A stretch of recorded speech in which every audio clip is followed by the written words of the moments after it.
তুমি কি জানো আজ রিমির বাবা ঢাকা থেকে এসেছে? তাই নাকি? ভালো তো। বাবারা বাড়িতে এলে সবারই ভালো লাগে।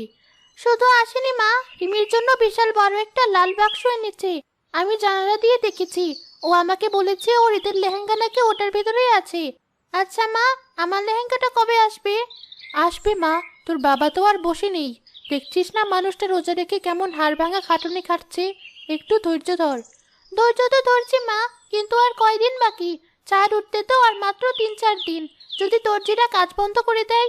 রিমির মা বলছিল ঈদের আগের দিন নাকি ভালো জামা পাওয়া যায় না, যা থাকে সব পচার ছিঁড়া। রিমির মায়ের কথায় কান দিস না। তোর বাবা তোর জন্য সবচেয়ে ভালোটাই আনবে। গতবার যে গোলাপি ফ্রকটা এনেছিল সেটা কি পচা ছিল? সারা গ্রামের মানুষ তো প্রশংসা করছিল।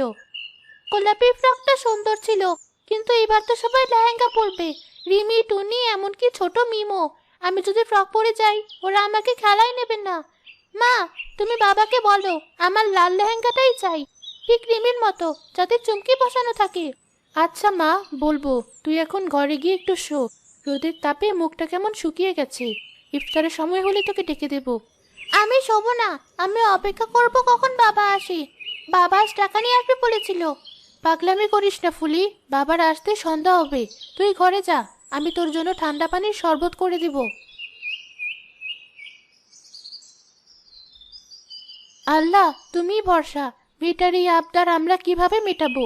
ঘরে তো ঠিকমতো ইফতারের আয়োজনই নেই, সেখানে এত দামি জামা। এই মানুষটা একা আর কত টানবে?